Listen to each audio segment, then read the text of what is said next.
अब यसमा यस्तो छ अब यो अहिले रवि लामिछाने उहाँ चाहिँ अनुसन्धानकै क्रममा हुनुहुन्छ। अब उहाँलाई चाहिँ विभिन्न अदालतमा उहाँ उप विभिन्न चाहिँ अभियोगहरू चाहिँ दर्ता भएको छ। अभियोग दर्ता भएर उहाँ बयान प्रक्रियाबाट हैन अब कुनैमा धेरै जसो ठाउँमा उहाँ चाहिँ धरोटीमा रिहा हुनुभयो।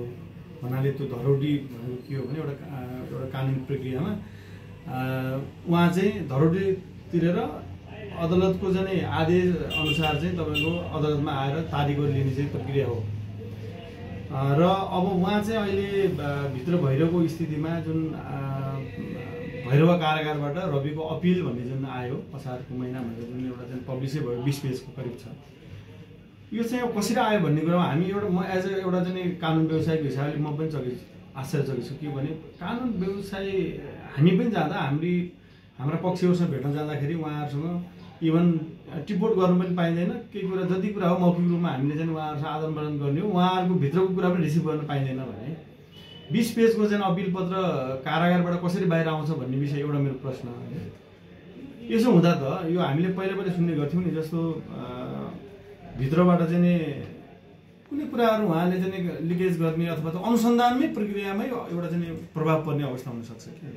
त्यसैले अब यो चाहिँ फौजदारी मुद्दामा अनुसन्धान भइराखेको र उहाँलाई चाहिँ पूर्वपक्षको लागि थुनामा पठाउने अदालत सामान्य अदालतबाट जुन आदेश भएको छ त्यो आदेश भइरहँदा उहाँ त भित्र कस्टडीमा हुनुहुन्छ अथवा उहाँ चाहिँ उहाँले यसरी चाहिँ 20 पेजसम्मको चाहिँ डकुमेन्टहरू बाहिर पठाउन सक्ने चाहिँ कसरी सम्भव भयो, त्यो कारागारले उहाँलाई किन त्यो सुविधा दियो, कसरी दियो भन्ने विषय यो पनि एउटा चाहिँ अनुसन्धानको विषय चाहिँ हुनसक्छ मेरो विचारमा। यो पनि एउटा अनुसन्धानको विषय भयो। यसले गर्दाखेरि अन्य धेरै पूर्वपक्षका लागि कारागारमा रहेका कैदीहरू हुनुहुन्छ होइन, उनीहरूको सेक्टरमा नि यसले फरक नजिर स्थापित भएको जस्तो देखिन्छ नि है। एक्ज्याक्टली, जस्तो उहाँ पनि एउटा चाहिँ कारागारभित्र एउटा चाहिँ अनुसन्धानकै क्रममा भएको एकजना चाहिँ कानुनले चाहिँ प्रमाणित भएको छ, तर उहाँ चाहिँ एउटा प्रतिवादीको रूपमा चाहिँ उहाँ हुनुहुन्छ।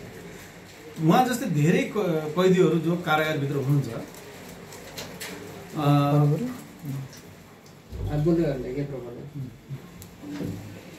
जस्तो अब उहाँ पनि एउटा चाहिँ अदालतबाट सम्मानित अदालतबाट चाहिँ पूर्वपक्षलाई थुनामा पठाएको व्यक्ति हुन्छ। उहाँ जस्तै धेरै व्यक्तिहरू जो अनुसन्धानको क्रममा चाहिँ थुनामा भएको हुनुहुन्छ।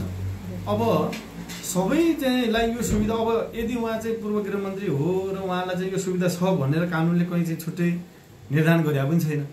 इक्वल ट्रिट कानुनले के भन्छ भने सबैलाई समान खालको व्यवहार गर्नुपर्छ।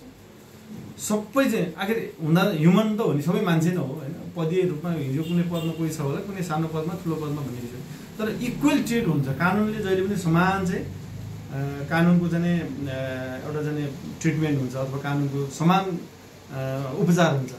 भनेपछि उहाँले चाहिँ 20 पेज बाहिर गर्न सक्ने, अब यदि कसैले चाहिँ उहाँले भनेकै कुरा कसैले चाहिँ टिप्पण गरेर लेखायो भने एउटा फरक कुरा हो होइन। त्यो चाहिँ एउटा कस्तो क्षमतावान मान्छेसँग उहाँले कुरा गर्नुभयो कि त्यो कुरा चाहिँ जम्मै चाहिँ उसले भन्ने, अनि उसले चाहिँ जाने मान्छेले चाहिँ टिपेर टाइप गरेर पब्लिस गरेर भने त्यसो कि यसलाई चाहिँ अब अन्यत्र पनि लिनु। तर यदि उहाँले नै त्यो कुराहरू चाहिँ लेखेर लिखित रूपमै बाहिर डायरीमा, कपीमा अथवा कम्प्युटरमा टाइप गरेर बाहिर पठाउने विषय त त्यो त सम्भव छैन होइन। अब भैरवामा त त्यो भयो ठिक हो, नत्र इभन यहीँ पनि काठमाडौँमै पनि त्यो खालको चाहिँ देखिँदैन। हामी पनि पक्षले भेट्न जाँदाखेरि हामी खाली मुख लिएर जान्छौँ, उहाँको कुरा सुन्छौँ, फर्किन्छौँ। हुने चाहिँ अब पछिल्लो समय राजसभाले संसदमा गरिरहेको अवरोध कसरी हेर्नु भएको छ? कति बेला असंसदीय गतिविधि राजसभाले गर्यो भनेर पनि टिप्पणी गर्छ। कानुनी हिसाबले असंसदीय हो यसलाई चाहिँ म यो असंसदीय चाहिँ व्यवहार अथवा काम चाहिँ भन्ने, किनभने अब उहाँले चाहिँ विरोध गर्नु भएको छ, शिष्ट तरिकाले नै देखिहाल्छ विरोध। उहाँ चाहिँ बैठक बहिष्कार गर्नुहुन्छ, बैठकमा सहभागी हुनु भएको छैन। हिजो माओवादी सहितको उहाँहरूको प्रतिपक्षीहरूको चाहिँ संयुक्त चाहिँ थियो, उहाँहरू एउटा एग्रिमेन्ट भयो सत्ता पक्ष र उहाँहरू बिचमा, उहाँ प्रक्रियामा जानुभयो। अब राजसभाले कन्टिन्यू गरिरहेछ, त्यस्तो अस्वाभाविक पनि देखिँदैन। किनभने यो संसदको इतिहासमा कुर्सी भाँच्नेदेखि होइन बजेट भाषण गर्दै जाँदा अर्थमन्त्रीको चाहिँ त्यो बजेट ब्याग नै चाहिँ खोसेर फुटाउनेसम्मका चाहिँ पनि हामीले देख्या हो नि त। त्यो हिसाबले हेर्दाखेरिको चाहिँ त्यसलाई हामी असंसदीय भनेर भन्न मिल्दैन। उहाँहरूको चाहिँ विरोध भद्र नै छ। उहाँले चाहिँ गृहमन्त्रीसँग चाहिँ अब त्यो भिसा प्रकरणमा उहाँको नैतिकताको प्रश्न उठाइराख्नु भएको छ, जो कुरा गृहमन्त्रीले पनि उठाउनुहुन्थ्यो पहिला।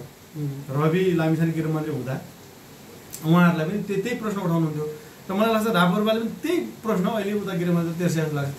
यो हिसाबले हेर्दाखेरि त्यो खालको चाहिँ देखिँदैन होइन। उहाँ विरोध चाहिँ गर्न अब पाउने अब उहाँहरूको चाहिँ स्वतन्त्रता पनि हो, पार्टीले आफ्नो चाहिँ एजेन्डाहरू राखेको होला, त्यसलाई चाहिँ म त्यसरी हेर्छु। धन्यवाद। यति हो।